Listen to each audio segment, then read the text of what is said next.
The relay tag came in at 014 ship time on the 51st day of my posting to the Vel Kaar maintenance run. I was the only one awake on the HDROS laconic reply at that hour. That was standard.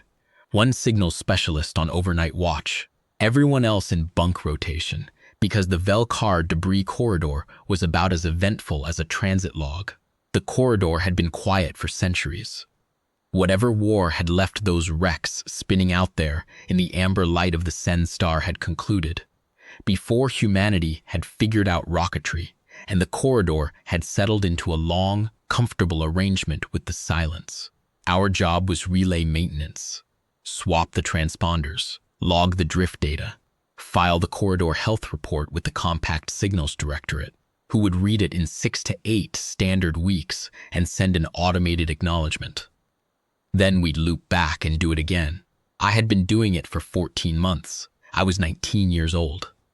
I had a signals certification, a secondary rating in distress protocol monitoring, and a deep and abiding familiarity with the inside of my own skull.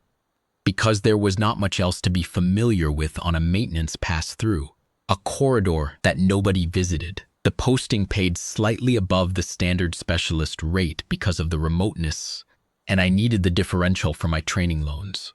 That was why I was there. Not adventure, not service. Training loans. And the fact that the Signals Directorate had posted an opening and I had applied. I mention this because I think people sometimes hear stories like this one, and they construct a version of it in which the person at the center was already someone, already the kind of person who was going to do the right thing, already shaped by some prior history into the shape that the moment required. I was not that.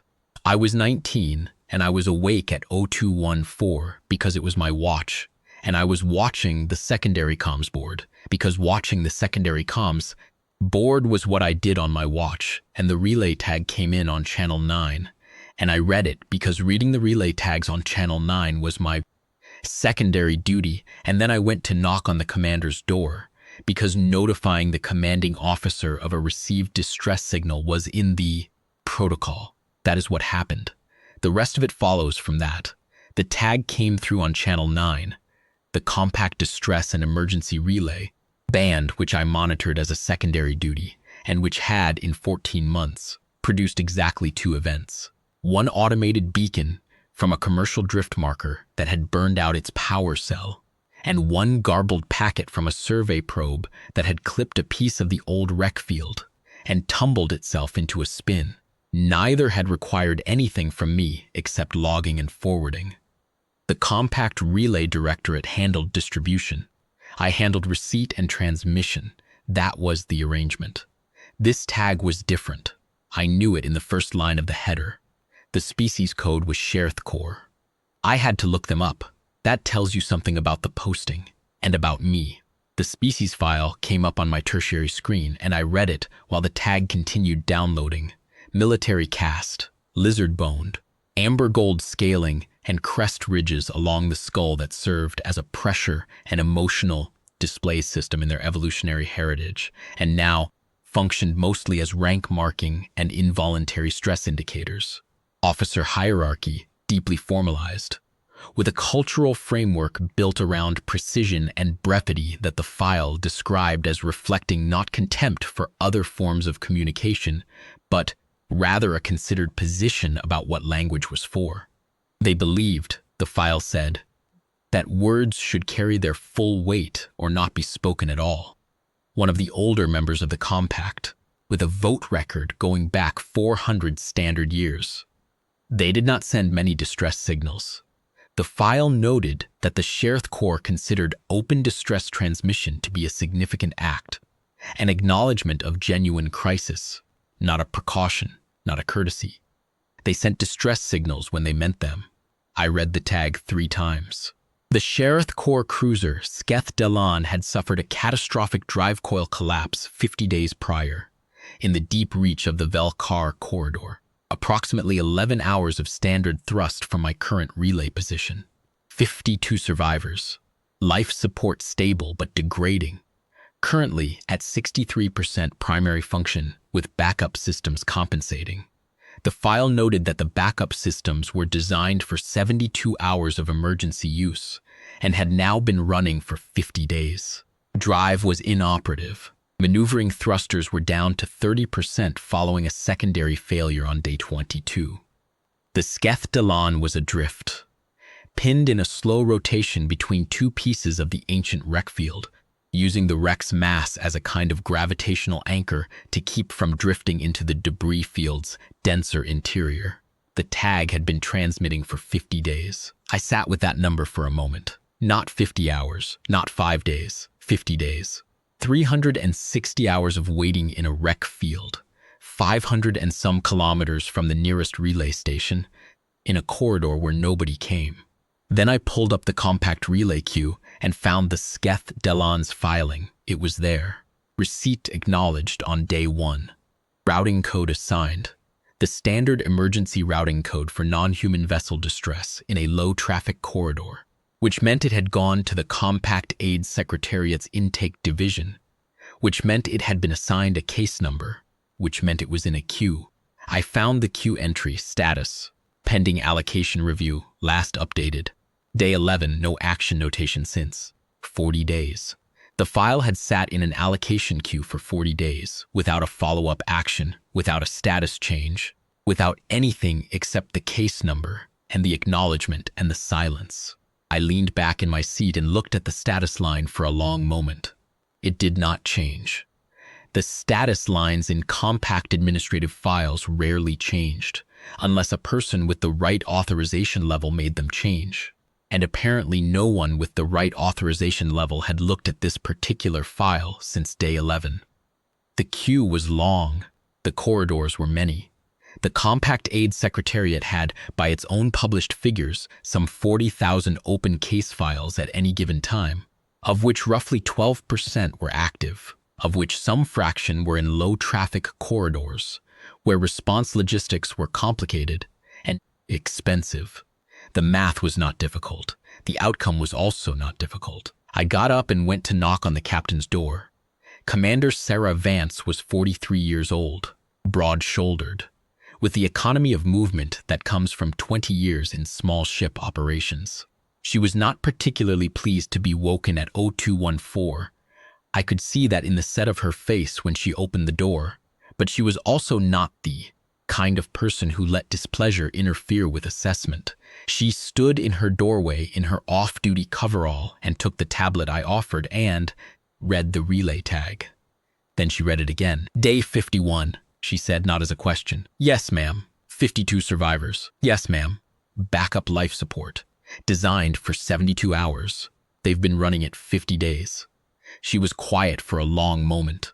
I watched her face do the thing that faces do when they are translating numbers into people. When the arithmetic becomes something other than arithmetic, when 51 stops being a quantity and becomes a population. She handed the tablet back to me without looking away from the corridor wall. Get me the navigation officer, she said, and pull the corridor chart. I want a direct line to that cruiser, and I want to know what debris we need to thread. Yes, ma'am. And Holt. Ma'am, log the time of receipt. Log the compact queue status. Log everything. Already started, she nodded once. It was not a nod of approval exactly. It was the nod of someone who has looked at the world as it is and decided what they are going to do about it. And the decision is made, and there is nothing further to discuss. Then she went to put her boots on, and I went to wake the navigation officer. The laconic reply was not a rescue vessel. I want to be precise about that, because it matters for understanding what followed. We were a signals maintenance frigate, 240 meters, 12 crew, 1 bay of relay maintenance equipment, a medical kit rated for minor trauma and standard species compatible pharmaceuticals, and a set of tow cables rated for objects up to the masts of a light transport. The Shareth-Kor was a cruiser. She massed roughly 8 times what we did. Our tow rating was not designed for her. Our medical supplies were not stocked for a crew of 52 after 50 days of degraded life support. Our food stores were our own 12 crew rations plus a standard 10% emergency margin. What we had, that the rated specifications did not account for, was Engineer First Class Rory Callum, who had been maintaining relay stations in deep drift corridors for 22 years, and who approached structural and mechanical problems with the particular methodical relentlessness of someone who has spent 2 decades fixing things that the manufacturers never intended to be fixed in the field. She was the best engineer I had encountered in 14 months of working alongside various compact service crew, and she was possibly the best engineer I have encountered in the years since. When Commander Vance laid out what we were doing, Callum looked at the mass figures for the Sketh Delane and our tow specifications for approximately 4 seconds, and then she said, "That won't tow, but we can anchor." "Explain," said Commander Vance. "We don't pull her anywhere. We stabilize her rotation using the wreck field masses as fixed points, run our cables to pin her into a stable orientation, and then we work her life support from the inside. Rebuild what we can, stabilize what we can't, buy her time for a proper salvage vessel to reach her." She paused. "That we can do. How long to reach her?" Navigator Kenji Mura had already been running the numbers, because Mura was the kind of person who ran the numbers before he was asked. 11 hours, 20 minutes if we push the drive past the comfort margin, 14 hours at standard. "Push it," said Commander Vance. "Start the approach. Holt, open the channel to the Sketh Delane. Keep it open." "Yes, ma'am." The corridor chart was not friendly. The Vel Kaar wreck field had been accumulating for a long time, and the pieces that had survived the original event were enormous. Hull sections the size of city blocks, engine cores as big as small moons, and between them a population of smaller fragments ranging from personal shuttle size down to debris you could not see until it was close. We had charts, updated on the last maintenance pass 3 months prior, but the field shifted. Small fragments drifted. The charts were accurate to within the precision of the last survey, which meant they were accurate to 3 months ago, which meant there was a margin of uncertainty in every corridor and every gap. The navigation was going to require someone awake and watching the screens for 11 hours and making continuous adjustments. Mura said he could do it. He sat down at the primary navigation board with the expression of someone who has identified the problem and is now simply working through it. I set up on the secondary board to his left and we arranged ourselves. He on primary scan and course correction, me running comms, sending the updated relay tag back through the compact band with our response attached, and preparing a continuous broadcast acknowledgement on the Shareth-Kor emergency frequency so they would know, from the moment we turned around, that something had changed. The compact relay returned an automated acknowledgement of our course change notation within 4 minutes. No human response. No override request, nothing indicating that anyone in the directorate or the secretariat had seen the update in real time, or that the course change of a maintenance frigate in the Vel Kaar corridor had registered anywhere as remarkable. The Q status on the Sketh Delane's case file did not change. I filed the update, noted the unchanged Q status, and turned my attention to the Shareth-Kor emergency frequency. I sent the first transmission at OVRI 318. It was not a complicated message. I identified our vessel, gave our course and estimated arrival time, confirmed that we had received their distress tag and were responding, and asked for a current status update. Life support numbers, survivor count, any changes since the last tag transmission, standard distress response protocol. The kind of thing I had practiced in signals certification training under the heading of first contact, acknowledgement in a live distress situation which I had practiced twice in simulation, and never in actuality until this moment. I sent it, and then I waited. We were approximately 9 standard hours out at that point, and signal lag in the corridor was about 40 minutes at that distance, 20 minutes each way. So I was not expecting an immediate reply. I went back to watching the secondary navigation board, calling fragment positions to Mura as the long-range scan picked them up, and I monitored the comms log and I waited. The reply came 78 minutes later, not 40, 78. It was text only. The Shareth-Kor.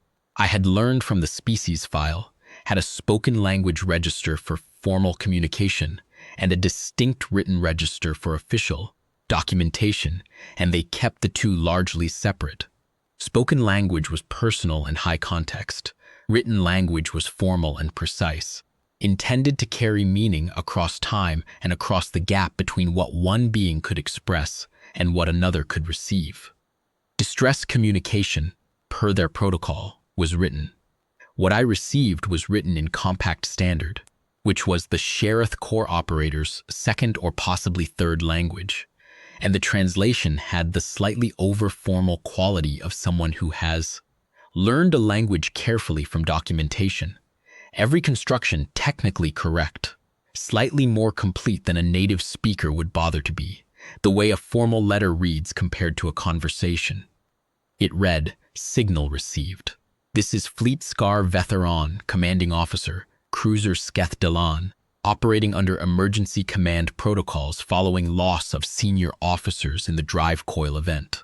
Survivor count, 51.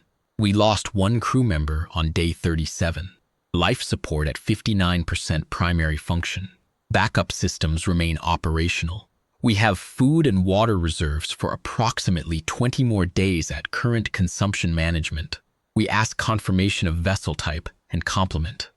We have been informed by review of the compact relay database that the human signal's Frigate Dross laconic reply is rated for relay maintenance operations. We are uncertain of the nature of your response capacity. Please clarify." I read it twice. The over-formal compact standard, the careful accounting of everything, survivor count, life support percentage, reserve days.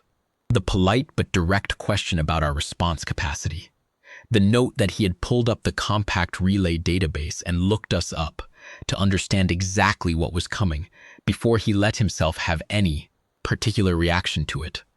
They had lost one person on day 37. They had been in that wreck field for 50 days, and they had lost one person, and they had kept transmitting. And Vetheron had spent some of those 50 days looking up the specifications of vessels in the compact signals maintenance fleet, preparing for the contingency of a response, so that when one came, he would know immediately whether it was the kind of response that could actually help. He had been preparing. Even for the contingency of someone eventually answering, he had been preparing. I took a breath, and I wrote back. "Fleet Scar Vetheron, this is Specialist Davin Holt. Signals Officer, Dross laconic reply. Confirmed receipt of your status update. Our condolences for your lost crew member. To clarify our capacity, we are a signals maintenance frigate, 12 crew, not rated as a rescue vessel. However, our engineering officer has assessed options and advises that we can stabilize your vessel's rotation using the wreck field as anchor mass and work your life support systems from the inside. We carry medical staff and supplies rated for minor trauma and standard care. We cannot tow you to port under our own power, but we can stabilize your situation significantly while we coordinate a proper salvage response. We are approximately 8 hours and 40 minutes out. We are coming. Please keep this channel open." I sent it and sat back and looked at the screen. 42 minutes later, the signal lag was closing as we pushed through the corridor. Mura threading us through the outer wreck field at a pace that made the debris scanner work hard. The reply came. "Understood. Channel will remain open. We will prepare for your arrival. Fleet Scar Vetheron out." No elaboration, no expression of relief, no questions about what preparing for our arrival should look like from their end. Just, "Understood. Channel open. We will prepare." The same precise brevity the file had described, deployed at a moment when a different kind of person might have had a great deal more to say. I sent a copy of the exchange to Commander Vance and went back to watching the secondary navigation board. The next 7 hours were not dramatic, in the way that I think people sometimes expect when they hear a story like this one. Nobody made speeches. Nobody had a crisis or a revelation or a moment of doubt that had to be overcome. Callum spent most of those hours at the engineering station running calculations on the anchor configuration. She had pulled what technical, schematics she could find on Shareth-Kor cruiser-class vessels from the compact database, and she was working out in advance which life support components she was most likely to be dealing with, what she could plausibly fix with what we had, and what she would need to improvise. She had a list. She added to it at intervals and crossed things off it at other intervals, and she did not look up from it very often. Dr. Pelsaran, our medic, pulled the species file on the Shareth-Kor and spent 3 hours reading it and making notes in his treatment log. He had never treated a Shareth-Kor in 12 years of ship medicine. There was a first time for most things, he told me once, and the trick was to not let the first time be a surprise. He read the physiology section twice, made notes on the respiratory requirements and the circulatory system, and the specific vulnerabilities of the crest ridge display mechanism under physical stress. And then he went through our medical stores and cataloged what was species compatible and what would need to be used with caution, and what we simply did not have. Mura flew the corridor. That was the whole of his world for those 11 hours, the scanner and the course, corrections and the gap between where we were and where the Sketh Delan was waiting. He did not speak much. He called his position changes to me for the log, and I logged them, and he returned to the scanner. The Vel Kaar wreck field at the depth we were entering was not forgiving of inattention. Mura was not inattentive. I ran comms. Every 40 minutes or so, I sent a short update to the Sketh Delan. Our position, our revised ETA, anything that seemed useful to pass along. The replies from Vetheron came with the same frequency, in the same over-formal compact standard. Life support status, survivor status. Nothing changed in the vessel's external condition. He was logging the situation in real time. The way someone logs a situation when they know the log may be the record that outlasts everything else. I also kept filing updates through the compact relay. Course change in progress, response underway, estimated arrival. I sent a formal request for a salvage vessel to be dispatched to the Sketh Delan's coordinates, flagged urgent, copied to the compact aid secretariat case file and the signals directorate and the corridor authority. The queue status on the Sketh Delan's case file did not change. No human acknowledgement of the urgent flag came back. The automated relay system acknowledged everything within its 4-minute processing window and returned to whatever else it was processing. At the 6-hour mark, Commander Vance came to the navigation deck and stood at my shoulder and looked at the compact queue entry on my secondary screen for a moment. "Still pending allocation review," she said. "Yes, ma'am. 46 days of pending allocation review." "Yes, ma'am." She looked at it for another moment. Then, "Make sure every piece of this is logged, every timestamp, the queue status at every interval, every exchange with the Sketh Delan, the salvage request and every acknowledgement, everything." "Already running, ma'am." She nodded. Not approval. She was past approval or disapproval of the work, which was proceeding whether she approved of it or not. This was something else. The acknowledgement that the record of what had happened and what had not happened was going to matter, and that making it was part of the job. Then she went back to review the approach plan with Callum, and I went back to the comms log and the secondary scan board and Mura's quiet corridor work. We raised the Sketh Delan on visual at 10:43 ship time. I want to describe what we saw because I have thought about it many times since, and I want to get it right. It is not a dramatic image. It is a quiet one, but it has stayed with me in the way that quiet things sometimes stay, with more persistence than louder ones. The Sen star, the amber star that the Vel Kaar corridor wraps around in its long transit, was behind us at that moment, and its light came in low and warm across the debris field, turning the old wrecks the color of rust and bronze. The wrecks themselves were enormous. I had known this from the charts, but charts are numbers, and seeing was different. The nearest section was a hull piece from whatever vessel had lost the ancient battle that made this field, and it was large enough that its shadow moved slowly across our bow as we passed it, blocking the Sen light for nearly 3 minutes.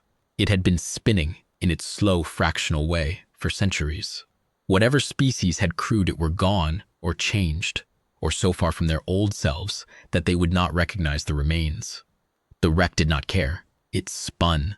Between two of these pieces, settled into the geometry of the long drift, was the Shareth-Kor. She was pale in the Sen light. The Shareth-Kor built their military vessels in a dark olive gray, and the plating had faded with age and the long 50 days of inadequate thermal management, and in the amber starlight she looked almost silver. She was still rotating, the slow spin from the drive coil event, damped by 50 days of careful management, but not fully resolved, and the light moved across her hull in a long, slow rhythm.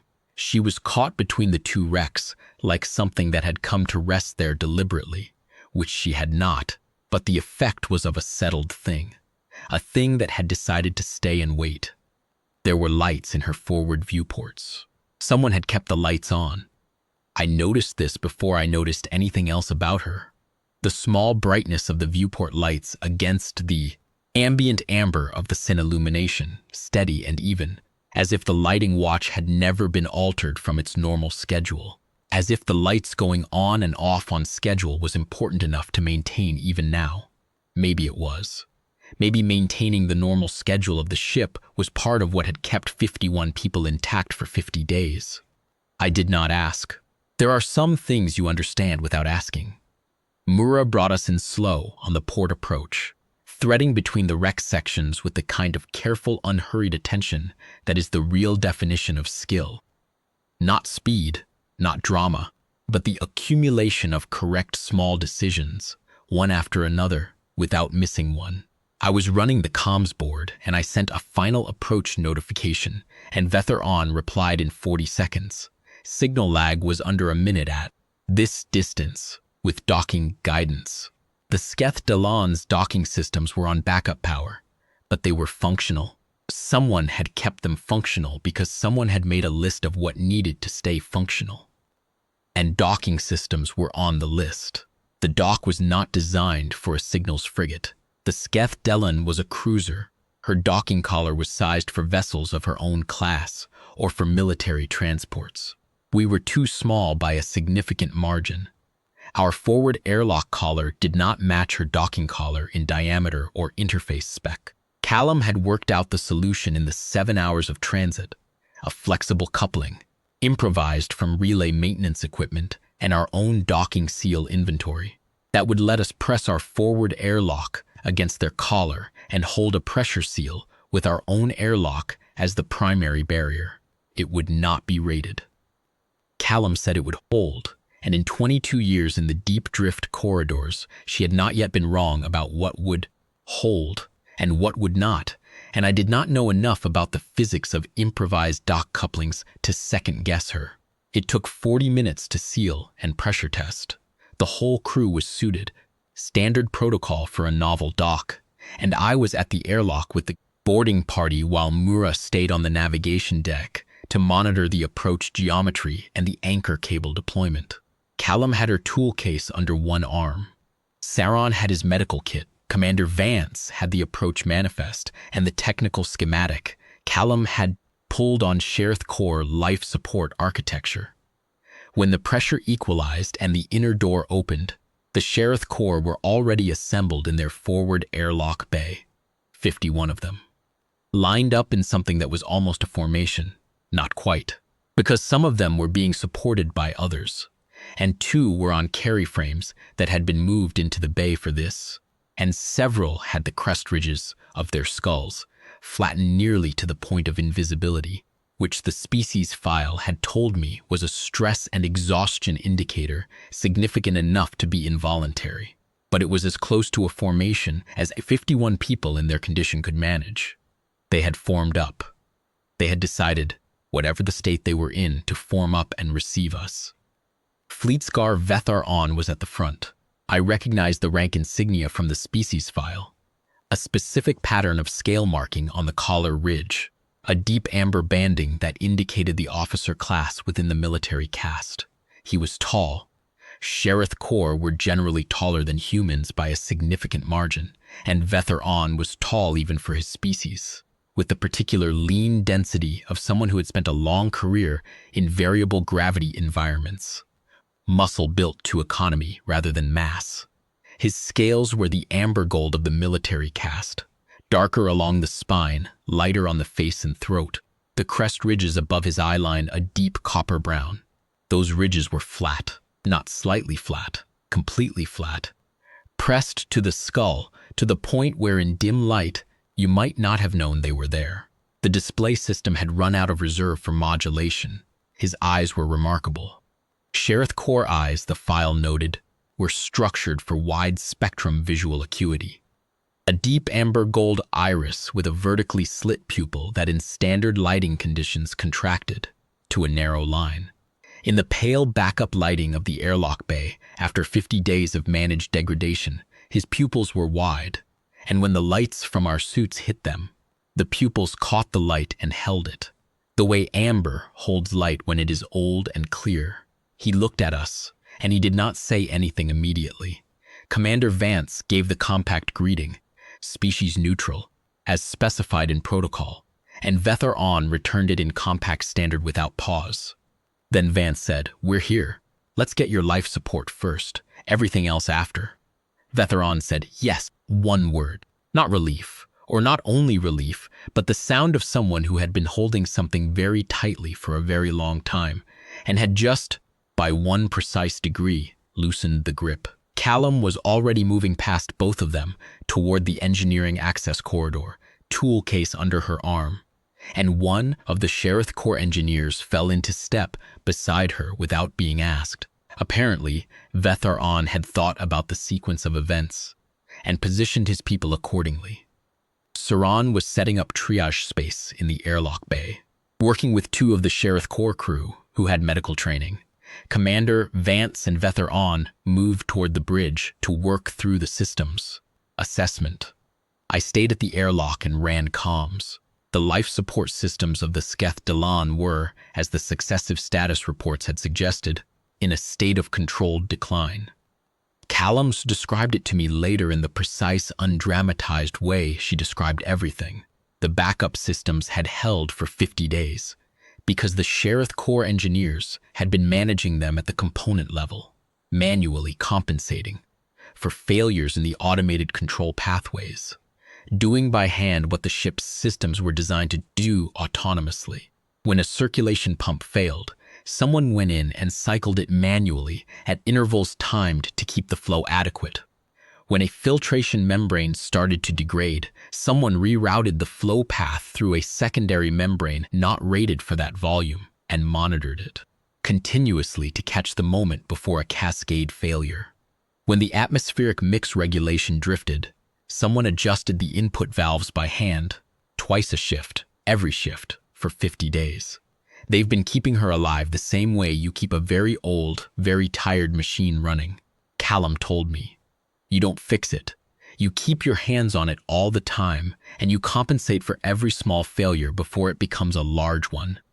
They've been doing that for 50 days. She said this with the quiet respect of someone who had been keeping very old, very tired machines running for 22 years and understood exactly what that cost. Their lead engineer was Vethnar. She had been managing the manual compensations, coordinating the shift schedule, tracking the component states, making the judgment calls about when a workaround was good enough and when it needed to be escalated. Callum told me afterward that Vethnar had a written log, not a data log, a physical written log, maintained in Shareth-Kor script and in compact standard, cross-referenced by system and by date. Every failure, every workaround, every manual compensation, every component approaching the end of its tolerance. She had been keeping it in case someone came and needed to understand the full state of the system in order to fix it properly. She had been keeping it for 50 days against the possibility that someone eventually came. When Callum arrived at the engineering spaces, Vethnar handed her the log without being asked. Callum said it took her 10 minutes to read through it, and by the time she finished, she had a complete picture of what the system was and what it needed. She said Vethnar's diagnostic precision was the best she had encountered in a ship, engineer of any species in 22 years, and that the manual compensation schedule Vel Kaar had designed was the reason the backup systems were still running at 59% instead of at 0. What Callum and Vel Kaar did together over the next 8 hours was rebuild the backup system's control pathways using parts from our relay maintenance inventory and the Shareth-Kor's own secondary stores. It was not a clean fix. It was a consolidation, taking the system as it existed after 50 days of degradation and making it stable, removing the most critical failure points and bringing the life support function up from 59% to 74%. 74% does not sound like much. In the context of what the system had been doing, what those engineers had been doing by hand, every shift, to keep it above the survivable threshold. It was the difference between managed crisis and genuine stability. It was the difference between Vel Kaar sleeping and not sleeping. It was the difference between 50 days more or 50 days less. When it was done, Callum came back to the airlock bay and sat down on the deck with her back against the bulkhead and ate a ration bar and said nothing for about 3 minutes. Then she said she's been awake for roughly 18 hours a day for the last 30 days. Vel Kaar, coordinating everything. She walked me through every system she's been managing. She knew every component by name. She knew which ones were going to fail next and in what order. A pause. She had a plan for that too. A contingency schedule for if nobody ever came. She'd worked it out. How long they could keep it running if the margin kept degrading at the current rate. She wanted to know the number, so she calculated it. Callum looked at the ration bar. The number was 62 days, she said. They had 62 days if nobody came and nothing changed. She did not say anything else for a while after that. Saran's work ran parallel. The Shareth-Kor injured were mostly environmental. The physiological effects of 50 days in a valve running at degraded life support. Mild hypoxia symptoms in several, from the reduced atmospheric function. Dehydration in more of them, from the consumption management protocols they had been running to extend their water reserves. The bone density effects of a gravity system that had been running at 70% since the drive event. 2 had injuries from the original drive coil collapse, a shattered crest ridge on one crew member, a deep laceration that had been dressed and redressed for weeks because the Shareth-Kor's medical stores were not designed for extended wound management. Saran worked through the triage list with 2 Shareth-Kor medical crew who had species-specific training that he did not have, and they traded knowledge in the practical way that people trade knowledge when the alternative is not treating someone. He deferred to them on the species-specific physiological questions. They deferred to him on the treatment protocols for extended exposure conditions. Between them, they covered the ground. The crew member who had died on day 37, Saran did not tell me the details, and I did not ask. Some things you do not put in the comms log.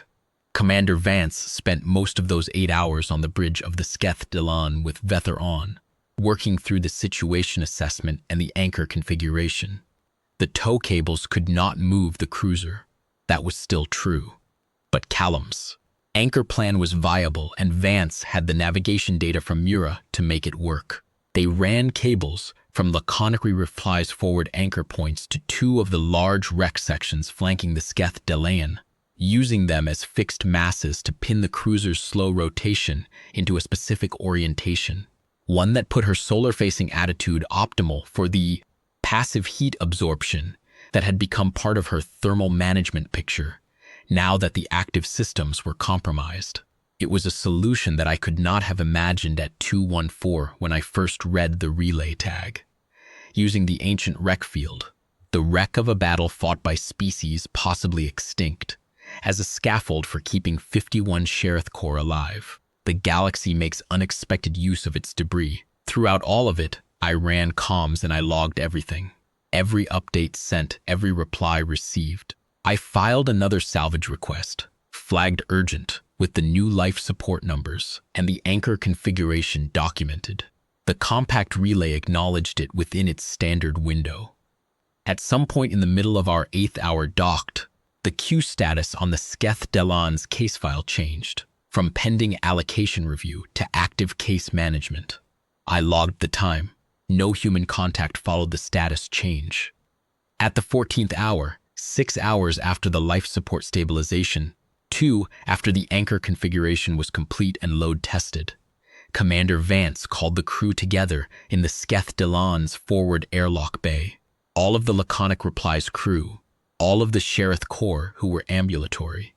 The 2 carry frame cases moved to be present. Vetheron was there, and Vethnar beside him, upright and motionless in the way of someone who has been awake for too many hours, and whose body has graduated past exhaustion into something more structural. Vance gave the situation summary, honest about what we had done, honest about what we had not done, honest about the unknown timeline for the salvage vessel she had requested. Life support stable at 74%. Food and water extended with transfers from our own stores, enough to add 30 days to their reserves. The laconic reply would remain anchored alongside for as long as we could hold position. Our relay maintenance schedule was canceled, formally. She had notified the signals directorate. Vetheron listened to all of this without moving. When she finished, he was quiet for a long moment. Then he said he wished to make a formal statement for the record, and Commander Vance told him to go ahead. The cruiser Shareth-Kor transmitted distress signals for 51 days, he said. In the over-formal compact standard, that was his working language for moments that required precision. During that time, the compact relay directorate acknowledged receipt and took no action. During that time, no vessel of the compact's member species responded. During that time, the HDRS laconic reply, a signals maintenance frigate of Earth registry, received our relay tag while conducting routine maintenance operations, broke its assigned schedule on its own authority, and came to us. A pause. You are 12 crew. You are not rated as a rescue vessel. Your engineer worked 8 hours inside my ship with my engineer and rebuilt what 50 days had damaged. Your medic triaged 51 crew members with 2 of my medical staff. Your captain anchored my vessel with century-old wrecks that nobody thought to use as anything. You brought what you had and you used what you brought. He stopped. I have no framework for what I am seeing. I have been in this service for 31 years. I have no framework for this. His crest ridges, flat since before we docked, flat for so long that I had begun to wonder if the display mechanism was simply inoperative, moved, not much, a fraction of their normal elevation. The copper brown of them caught the pale backup lighting, and the fractional elevation was the thing that told you how much it had cost him to keep them flat. Under Shareth-Kor law and covenant, he continued, when a vessel and crew have performed an act of this nature for another vessel, and crew, a formal debt of blood and service is created. This debt belongs to the Shareth-Kor and her crew, to be held in trust for the vessel and crew of the laconic reply and their descendants, to be called upon at need. I am invoking this now, formally, over open comms for the record. He looked at Commander Vance. This is not a courtesy. It is a legal instrument under our code, recognized in the Compact Charter. I am making it because it is the only thing I have at this moment that is equal to what you have done. The airlock bay was quiet. Commander Vance said, "Thank you, Fleet Scar," without ceremony, the way she said everything that mattered. Then she turned and said, "Back to stations," and we went. I logged Vetheron's statement in full. I logged it as a legal instrument, because that was what he had said it was, and making the record complete was the job. We stayed anchored alongside for 9 more days. Those 9 days had a different quality than the first 24 hours. The emergency was over in the sense that the Shareth-Kor was stable, and what remained was the steady work of keeping her that way. Callum and Vethnar ran joint engineering watches, rotating their crews, 2 Shareth-Kor engineers and 2 of our own people at each shift, monitoring the rebuilt pathways and managing the small adjustments that any live system requires. Saran ran daily medical checks on the entire Shareth-Kor crew, with a thoroughness that suggested he was learning as much as he was treating. The species file could only tell you so much, and 50 days of extended exposure conditions in a compromised atmosphere environment presented a clinical picture that you could not get from a file. He kept notes.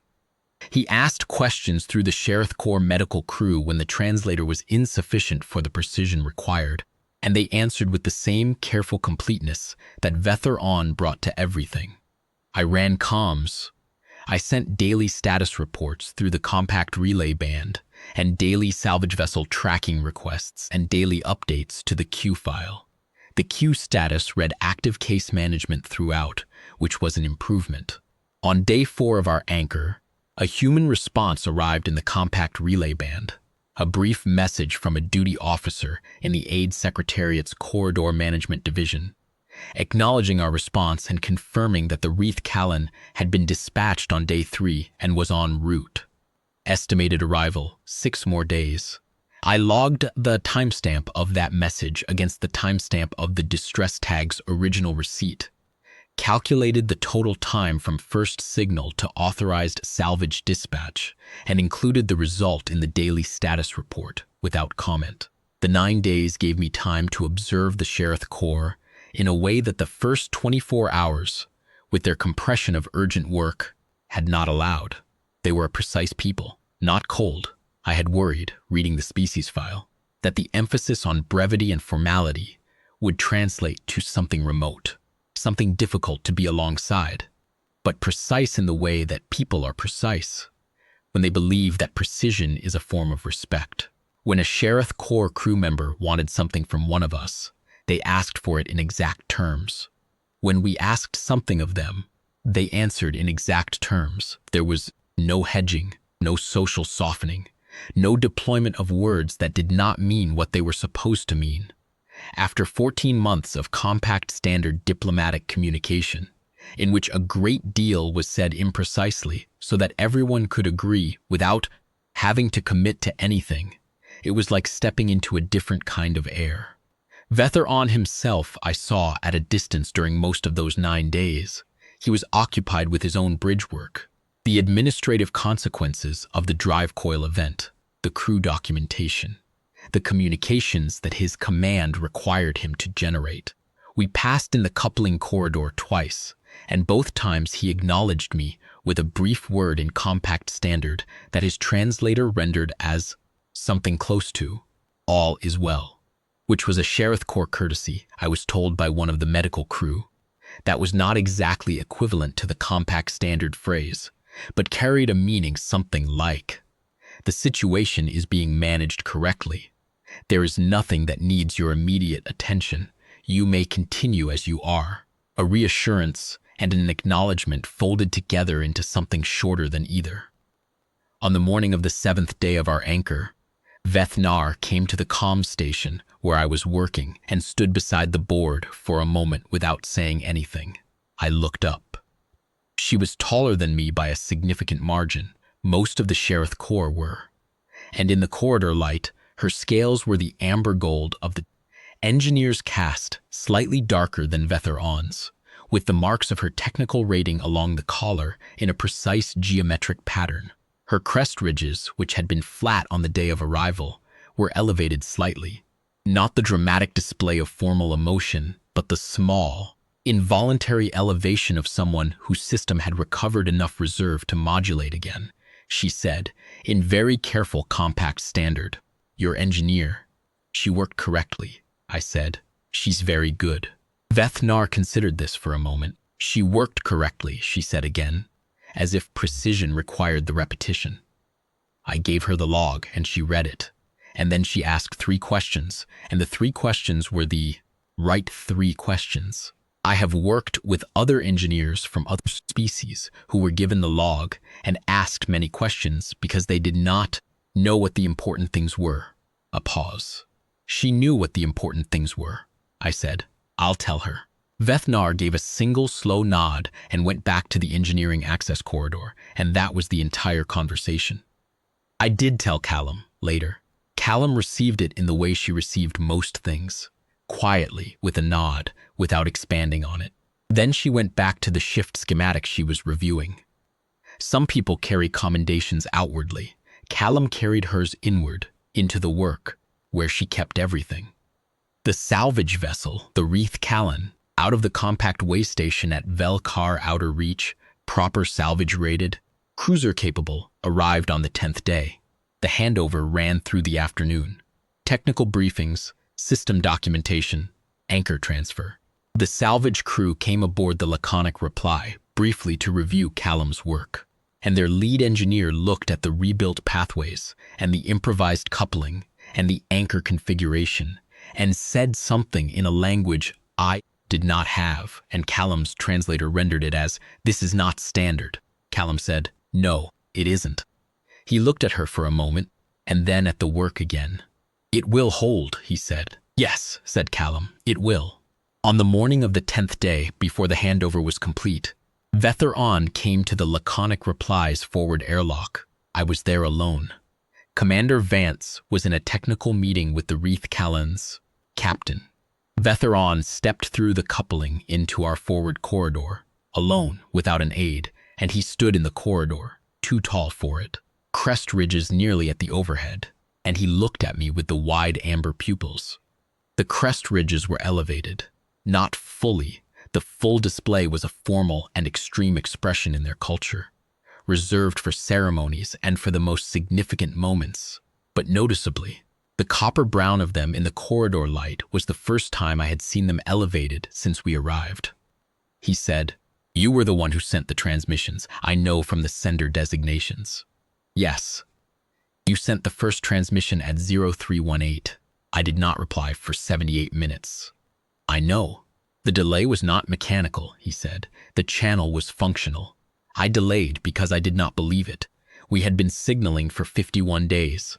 I had prepared myself, and I had prepared my crew, for the specific outcome that 51 days of silence suggested.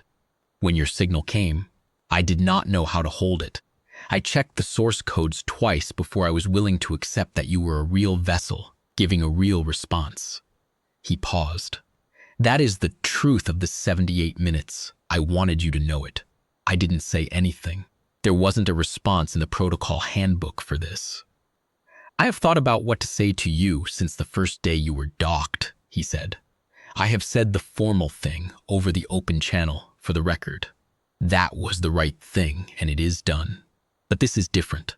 He reached into the front pocket of his uniform, olive dark, amber collar markings of the Fleet Scar rank, and produced a single scale. He held it out. It was amber gold, darker at the base, the particular color that catches light and keeps it. About the length of my thumb.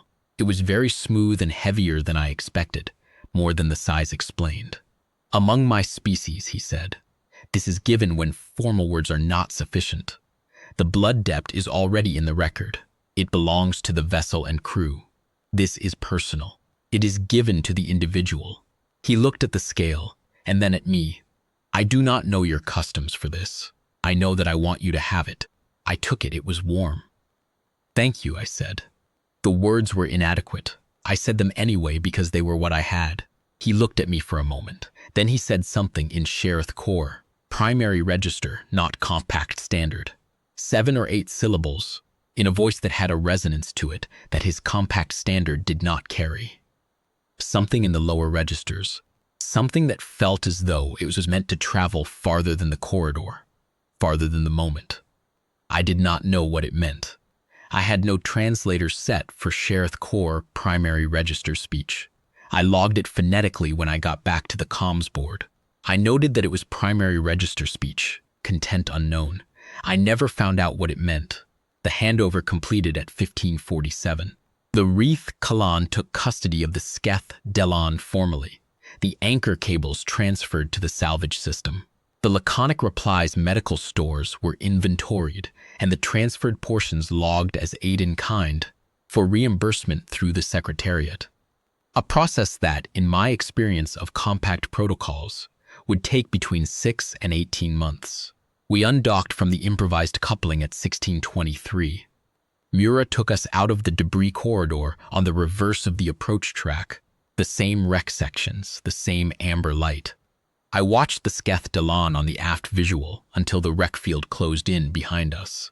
The last thing I saw was her pale silver hull in the Sen light, and the lights still on in her forward viewports, and the heavy form of the Shareth-Kor already moving into position for the tow. She was going to make it, all 51 of them. I filed my after-action report that evening, 46 pages. I included everything: the complete comms log, the compact queue record with every timestamp, the life support data before and after, the anchor configuration documentation, the medical triage summary, the formal invocation of the Shareth-Kor, blood depth logged as a legal instrument. I included a recommendation in the summary section for a review of the compact's distress signal processing protocols for low-traffic corridors. Commander Vance reviewed it and signed off without changes. All 3 compact bodies to which I sent it returned automated acknowledgments within 20 minutes. I finished my posting 3 months later and transferred to the Orus Outer Reach. I kept the scale in my kit bag, wrapped in cloth. I have moved it from posting to posting in the years since. It is on my desk now. When the light catches it right, it is amber gold and warm. The color of someone who kept the lights on in a wreck field for 50 days. Because they had decided to keep the lights on and they were not going to stop. I never called on the blood depth. I am not certain I have personal standing to call on it. It was invoked for the vessel and crew, not for me specifically. And I wrote a query to the Compact Legal Directorate 3 years after the event asking for clarification and received an automated acknowledgement and did not follow up. Some things are in the record, and the record is enough. I do not know what Vetheron said. The phonetic approximation is in the log. I have looked in the years since for someone with Shareth-Kor primary register language capability and have not found one, and I have not looked very hard. There is a part of me that thinks it is all right not to know. It was said. It is in the record. Whatever it was meant for me to hear it, and I heard it. It has been 11 years. The compact queue status on the Shareth-Kor's case file, updated to case, closed approximately 3 weeks after the Shareth-Kor completed the tow. I know because I still had monitoring on the file. I watched the status line change, and I held that for a minute. And then I closed the monitoring. 51 of them. All 51. I know because I checked. I checked because Vetheron had checked. He had revised the survivor count from 52 to 51 in his first reply, with a precision that told me he would have been aware of the count at every interval, that he had been accounting for each of his people in the specific way that commanding officers account for them when they are the one responsible. And the situation is the one in which individual names matter most. I checked because he checked, because the count was the thing you held on to.